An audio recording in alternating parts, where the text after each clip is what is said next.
São Paulo, segunda metade da década de 1990.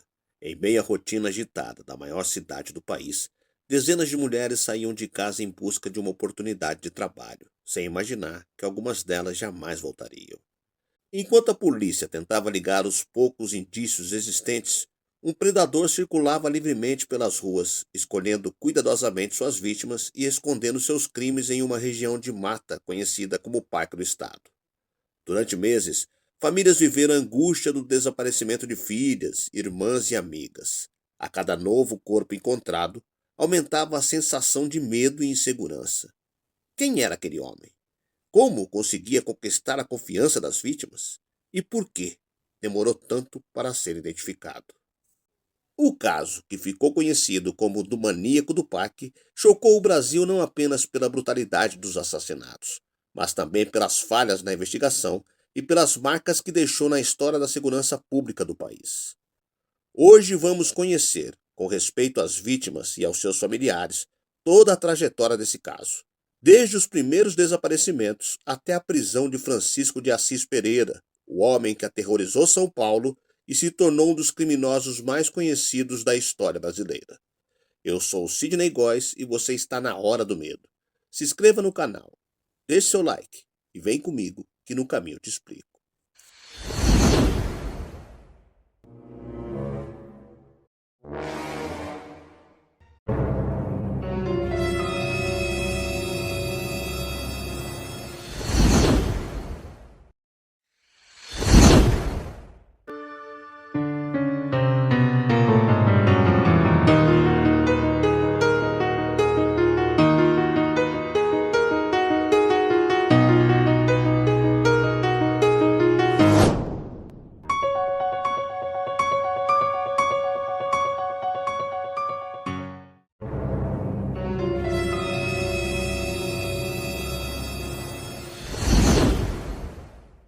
O homem conhecido como Francisco de Assis Pereira, apelidado pela imprensa de Maníaco do Parque, nasceu em 1967 e levava uma vida aparentemente comum. Trabalhou como motoboy e também fazia entregas. Para quem o conhecia superficialmente, dificilmente levantava suspeitas. No entanto, por trás da aparência discreta escondia-se um criminoso extremamente perigoso. Entre 1997 e 1998, Francisco de Assis Pereira passou a abordar mulheres em diferentes pontos da cidade de São Paulo. Muitas delas eram jovens e procuravam emprego como modelos. Aproveitando esse sonho, ele dizia trabalhar para a agência de publicidade e prometia testes fotográficos. Depois de conquistar a confiança das vítimas, ele as convencia a acompanhá-lo até uma região isolada do Parque do Estado, uma extensa área de mata localizada na zona sul da capital paulista. Era ali que cometia seus crimes. As vítimas eram atacadas, violentadas e assassinadas. Em seguida, seus corpos eram abandonados na mata, dificultando a localização e a identificação. Entre as vítimas identificadas estavam Cátia Regina, Silvana, Márcia, Patrícia, Sandra e outras jovens cujas histórias foram interrompidas de forma brutal. Muitas famílias passaram semanas ou meses procurando por suas filhas sem imaginar o destino que haviam encontrado. À medida que os corpos começaram a ser encontrados, investigadores perceberam que existiam semelhanças entre os casos. O modo de agir do criminoso indicava que todos os assassinatos poderiam ter sido cometidos pela mesma pessoa. As investigações ganharam força quando algumas mulheres conseguiram sobreviver aos ataques. Os relatos dessas sobreviventes foram fundamentais para traçar o perfil do criminoso. Elas descreveram um homem simpático, educado e muito convincente, que oferecia falsas oportunidades profissionais antes de levá-las para a mata.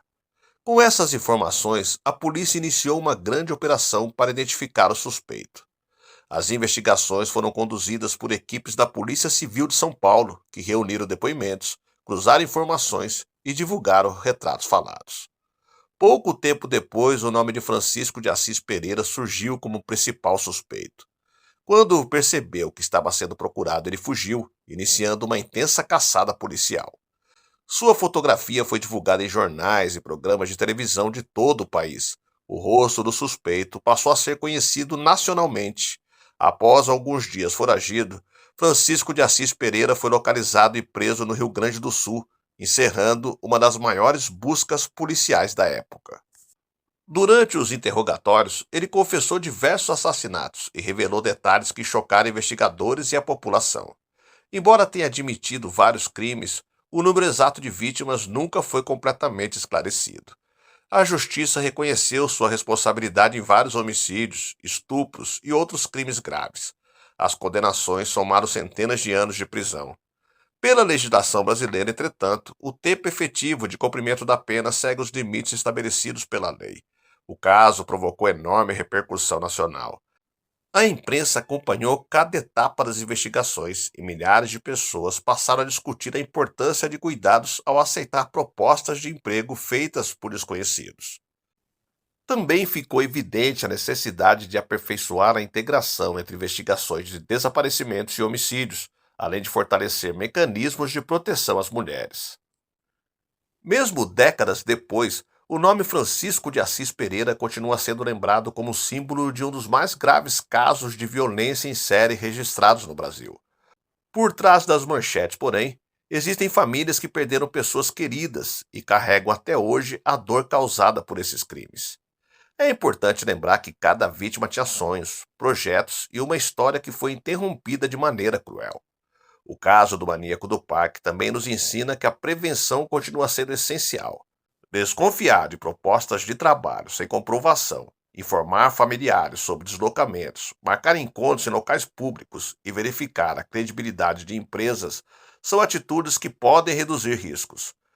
Conhecer casos como esse não significa alimentar o medo, mas compreender como criminosos podem agir para manipular suas vítimas. A informação é uma ferramenta importante de proteção. Os crimes ocorreram em momentos diferentes, haviam poucos vestígios e nem sempre era possível relacionar imediatamente um caso ao outro. Somente quando os investigadores perceberam o padrão de abordagem utilizado pelo criminoso é que ficou evidente que um assassino em série estava agindo. As sobreviventes tiveram um papel decisivo. Apesar do trauma, elas forneceram informações importantes sobre a aparência, o comportamento e a forma de agir de Francisco de Assis Pereira. Todas relataram um homem calmo, educado e aparentemente confiável.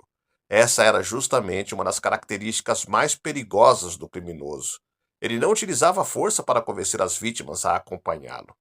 Primeiro conquistava sua confiança e só depois revelava sua verdadeira violência. Quando sua identidade foi descoberta, a notícia se espalhou rapidamente pelos meios de comunicação.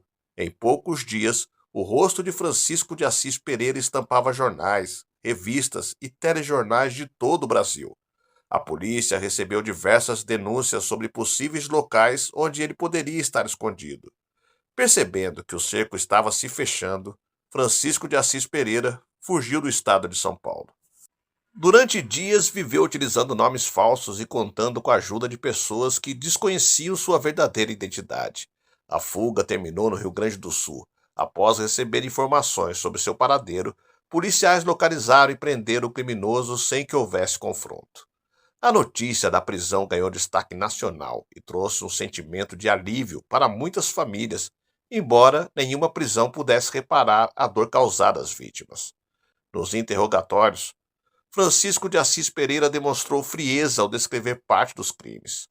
Algumas de suas declarações causaram indignação até mesmo entre investigadores experientes. Ao longo do processo, ele confessou diversos assassinatos, embora existiam discussões sobre a quantidade exata de vítimas. Os exames periciais, os depoimentos das sobreviventes e as provas reunidas pela investigação foram fundamentais para a sua condenação. A justiça o responsabilizou por vários homicídios, estupros e outros crimes graves, resultando em uma pena que ultrapassa 2 centenas de anos de prisão. Até hoje, o caso do maníaco do parque é estudado por profissionais de segurança pública, criminologistas e psicólogos. Ele demonstrou como um criminoso pode explorar a confiança, os sonhos e a vulnerabilidade de suas vítimas para cometer crimes em série sem levantar suspeitas por um longo período. Mais do que lembrar o nome do assassino, este caso deve servir para preservar a memória das mulheres que perderam a vida e reforçar a importância da prevenção, da investigação eficiente e do apoio às famílias de pessoas desaparecidas. Cada vítima tinha uma história, uma família e planos para o futuro. E se essa história trouxe alguma reflexão para você, compartilhe este vídeo com responsabilidade. Conhecer o passado é uma forma de proteger o futuro.